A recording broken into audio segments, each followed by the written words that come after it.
stop pencitraan dan bermain sebagai pahlawan. Rakyat dibikin susah, lalu kemudian muncul pahlawan seolah berhasil membantu meringankan beban warga. Drama seperti ini udah basi, rakyat makin muak. Rakyat jangan dibikin kayak mainan, kebijakan jangan diutak-atik seenaknya. Melihat sepak terjang Gibran selama 100 hari pertama memimpin, sangat tidak selevel pahlawan, meskipun pahlawan kesiangan. Nggak cocok.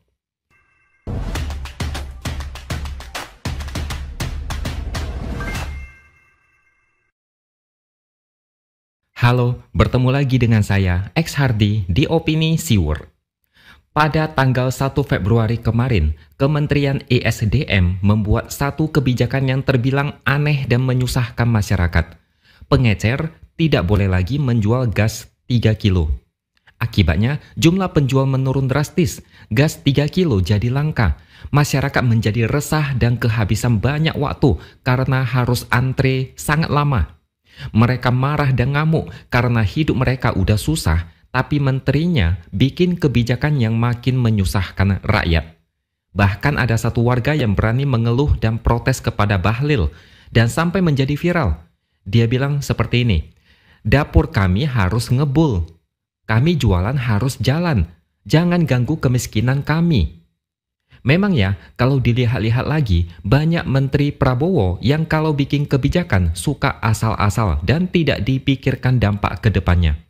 Salah satunya Bahlil ini. Dan perlu kalian ketahui, Bahlil salah satu menteri kepercayaan seseorang.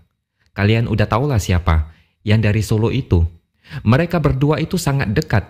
Kebijakan melarang pengecer menjual gas 3 kilo pastinya membuat rakyat marah dan Prabowo yang kena imbasnya. Dan ini diperparah dengan statement dari Gerindra bahwa itu bukan keputusan dari Prabowo.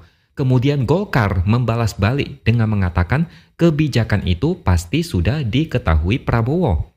Kalau menurut pengamatan saya, kayak ada skenario untuk menggoyang isu kepercayaan rakyat kepada Prabowo.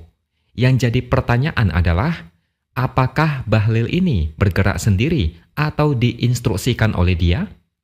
Ada satu pengamat yang pernah bilang, bisa jadi ada masukan dari seseorang yang memang ada kesengajaan untuk mengacaukan keadaan.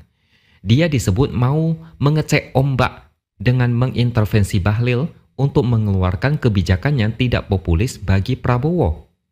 Dan 3 hari setelah kebijakan itu berlaku, Prabowo langsung ambil langkah tegas, menginstruksikan Bahlil untuk mengaktifkan kembali pengecer untuk menjual gas 3 kilo.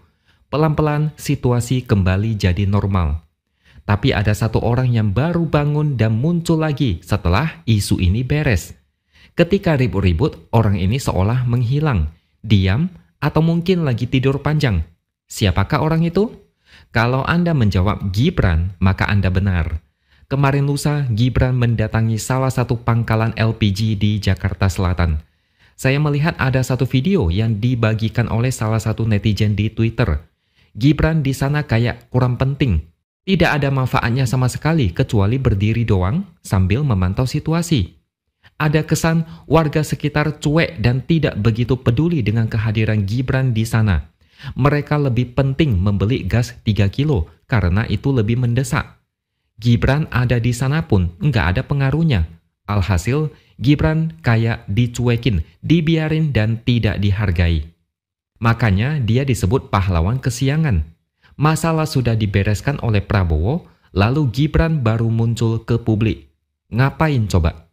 Gibran tidak berani mendatangi warga saat warga lagi ngamuk-ngamuknya. Coba kalau dia berani datang pas warga kesel antre panjang beli gas 3 kilo, dijamin Gibran bakal dirujak dan diprotes habis-habisan. Situasi sudah reda, baru deh dia datang. Udah telat bos. Harusnya kalau Gibran mau mengambil kesempatan, peluang itu ada di saat Bahlil bikin kebijakan dan rakyat mulai marah. Gibran bisa menentang kebijakan itu, pasti dia yang dapat kredit. Tapi sekarang sudah terlambat, karena kebijakan itu dibalik lagi oleh Prabowo. Gibran cuma mau pamer tampang di depan warga, ya pasti dicuekin. Kecuali misalnya, warga bakal dapat diskon harga gas 3 kilo. Kalau mau salaman dan foto dengan Gibran, mungkin Gibran bakal dikejar sampai ke ujung Indonesia. Dan yang paling lucu adalah Gibran cuma bisa bilang begini ke salah satu warga. Kalau ada apa-apa, dikabarin. Apa yang mau dikabarin? Masalah udah beres, Gibran kasih solusi yang tidak ada manfaatnya. Harusnya dia bilang begitu saat lagi ribut dan kisruh. Kemarin kemana aja pas warga lagi antri panjang? Pasti ngumpet, nggak berani ketemu warga. Mungkin takut diomelin, dimarahin, dan tidak bisa berbuat apa-apa.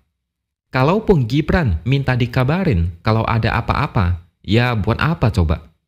Tanpa dikabarin juga sebagai pemimpin harusnya tahu kebijakan mana yang baik untuk rakyat dan mana yang menyusahkan rakyat. Masa begitu aja harus rakyat yang kabarin ke Gibran langsung? Ini simpel sekali loh. Pengecer dilarang menjual gas 3 kilo. Hasilnya ya penjual makin berkurang. Barang menjadi langka, warga bakal antri panjang.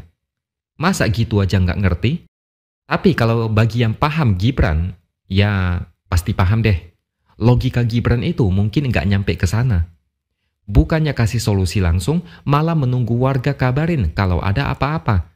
Ini menurut saya sangat lucu. Saran dari saya, stop pencitraan dan bermain sebagai pahlawan. Rakyat dibikin susah, lalu kemudian muncul pahlawan seolah berhasil membantu meringankan beban warga. Drama seperti ini udah basi, rakyat makin muak. Rakyat jangan dibikin kayak mainan, kebijakan jangan diutak-atik seenaknya. Melihat sepak terjang Gibran selama 100 hari pertama memimpin, sangat tidak selevel pahlawan, meskipun pahlawan kesiangan. Nggak cocok. Memang dari dulu banyak pejabat yang kalau bikin kebijakan tidak mementingkan rakyat. Rakyat mau teriak kesusahan, mereka kayak tuli. Ketika sudah masif dan ada protes besar-besaran, barulah mereka membatalkan dan memposisikan diri sebagai pahlawan. Rakyat menjadi korban dari drama politik yang dibuat oleh beberapa pejabat di negara ini. Rakyat itu sudah muak, apalagi ini urusan perut. Nggak ada gas, gimana mau masak? Masa disuruh beli gas non-subsidi yang 12 kilo? Sama aja bikin rakyat makin marah. Urusan perut kalau terganggu bisa berujung pada kekacauan massal. Mereka itu sudah tahu banyak yang suka pencitraan basi seolah-olah dia yang menyelamatkan rakyat. Cari simpati rakyat dengan pola yang sama sejak dulu. Harusnya rakyat berani melawan jurus politik seperti ini. Cuekin aja, nggak usah pedulikan, nggak usah ajak bicara. Cancel culture harus digalakkan. Karena kalau tidak, percayalah, banyak yang bakal pencitraan supaya dianggap paling berjasa dan peduli dengan penderitaan rakyat. Padahal semua itu kadang cuma basa-basi untuk kepentingan lain. Di saat mayoritas rakyat sudah pintar, mereka itu bakal lenyap dengan sendirinya. Tapi sayangnya, mayoritas masih berpikiran kerdil. Sebagai penutup, saya mau bagikan satu kutipan menohok yang saya dapat dari netizen. Dari 100 orang yang antre gas 3 kilo, 58%-nya adalah orang yang dulu bangga joget oke gas, oke gas. Dan sekarang mereka jugalah yang teriak mana gas, mana gas. Silakan renungkan baik-baik. Oke, sampai di sini dulu opini dari saya. Subscribe channel ini supaya makin berkembang dan jangan lupa tuliskan komentar di bawah. Terima kasih sudah menonton dan sampai jumpa lagi di lain kesempatan.